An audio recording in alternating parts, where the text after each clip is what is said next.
एक चीज ध्यान देना है कि आपके क्षेत्र में यदि पिछले 2-4 दिनों के पहले 8-10 दिन पहले आपने सिंचाई की और उसके बाद हल्की बारिश हो गई और लगातार कोहरा पड़ रहा है या लगातार ह्यूमिडिटी अधिक बढ़ी हुई है, जिसके कारण पौधा दिन भर भीगा रहता है और नमी जो है मिट्टी में काफ़ी अधिक है, तो ऐसी स्थिति में जो है कोई विशेष उपाय आप नहीं कर सकते हैं, क्योंकि लगातार यदि ऐसा मौसम है तो आपको बस एक उपाय करना है, जो उपलों की राख होती है, उपलों की राख लेकर के आपको पौधे के ऊपर बिखेर देना है, यानी ऊपर छिटकुआ बीज से छिटक देना है, जिससे जो उपलों की राख पौधे के ऊपर जाएगी तो नमी को कम कर देगी और जो मिट्टी में भी पहुंचेगी तो उससे कुछ हद तक नमी कंट्रोल हो जाएगी। जो पाले का असर और कोहरे के असर से नुकसान होता है, जो फफूंद जनित रोग फैलते हैं, उससे भी बचाव हो पाएगा। तो अधिक नमी यदि है तो आपको ये उपाय कर लेने चाहिए। बाकी जो है अन्य कोई आप उपाय करते हैं तो इतने सक्सेस नहीं हैं।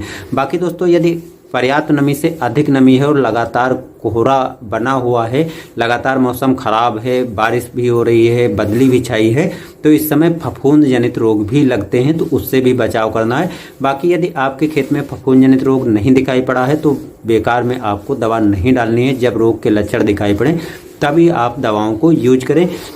हाँ, यदि आपके खेत में पर्याप्त नमी से अधिक नमी बनी हुई है तो एक चीज़ जो मैंने बताई है इसको ज़रूर अपनाइएगा और आपको आसानी से इसका फ़ायदा ज़रूर मिलेगा। जब नमी कम होगी तो फ़ायदा मिलेगा। बाकी इस अवस्था में पर्याप्त नमी है तो आपको यदि 60 दिन से पहले की फसल है तो आपको नाइट्रोजन की पूर्ति के लिए जो है यूरिया ले लेनी है और यूरिया की बुआई कर दें। और लगता है कि पौधा ज़्यादा कमज़ोर है, उसमें फास्फोरस और पोटास की भी आवश्यकता है, तो आप एनपीके भी ले सकते हैं। एनपीके की 30 से 35 किलोग्राम मात्रा ले लीजिए और उसकी आप बुआई कर दीजिए।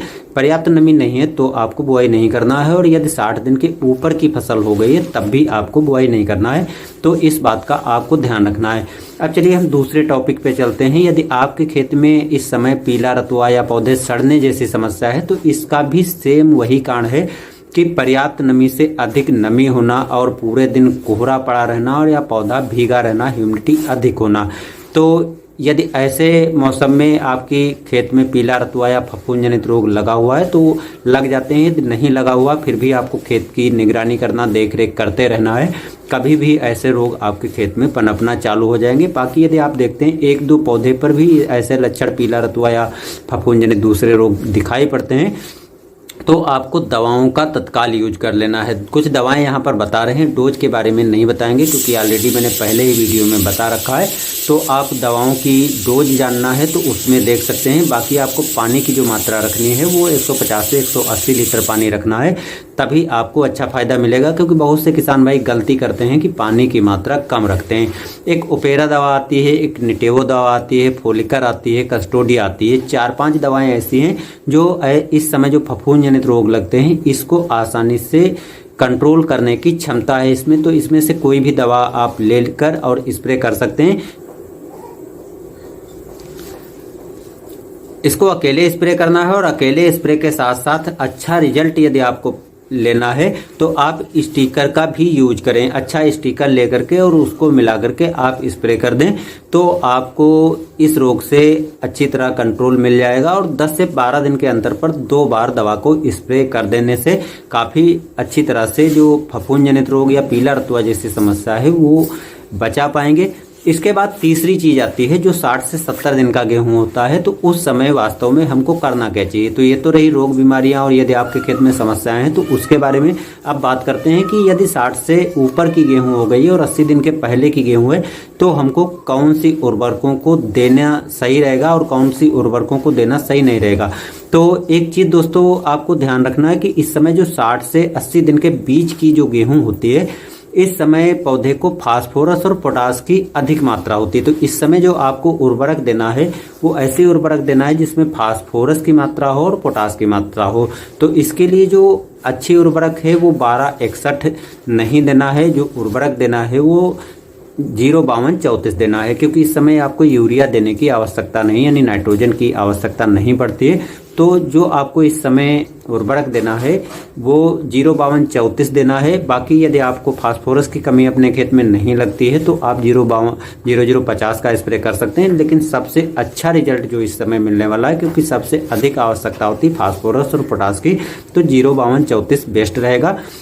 और इसकी 1.5 किलो मात्रा से लगा करके 2 किलोग्राम मात्रा लेकर के आपको 1 एकड़ में स्प्रे करना है। पानी की मात्रा 150 लीटर लेकर के स्प्रे कर देना है। फिर आप देखेंगे कि जो गेहूं है वो आपकी काफ़ी अच्छे से ग्रोथ करेगी, पौधा काफ़ी अच्छे से मजबूत होगा। और यदि आपको लगता है कि पौधे की हाइट कहीं ज़्यादा बढ़ रही है, यानी पौधा आपका कमज़ोर नहीं है और हाइट काफ़ी अच्छे से, काफ़ी अच्छा पौधा चल रहा है, तो आपको इस समय ग्रोथ प्रमोटर भी लेकर के स्प्रे कर देना है। जो आप 05234 उर्वरक स्प्रे कर रहे हैं तो इसके साथ आप आसानी से लिहोसिन मिला करके स्प्रे कर सकते हैं। बाकी यदि आप अलग से स्प्रे करते हैं तो और भी अच्छा रिजल्ट मिलता है, लेकिन साथ में भी मिला करके स्प्रे कर सकते हैं, कोई इतना विशेष प्रभाव नहीं पड़ता है। तो ये कुछ जानकारी थी कि आपके गेहूं यदि 60 से 80 दिन की अवस्था की है और ऐसे में आपके खेत में कुछ ऐसी समस्याएं आती हैं और वास्तव में इस समय आपको क्या देना है, तो आपको इसके बारे में जानकारी मिल गई होगी। फिर भी यदि आपको कुछ पूछना है, कुछ डाउट है, कुछ समस्याएं हैं, तो कमेंट करते रहिए। जो भी कमेंटें ज़्यादा आती हैं जिस संबंधित, मैं उस पर वीडियो बना करके आपको जानकारी देते रहता हूँ। बाकी आप कमेंट में पूछ सकते हैं कि आपको नेक्स्ट वीडियो में कौन सी जानकारी चाहिए, तो उस पर भी मैं जानकारी आपको दूंगा।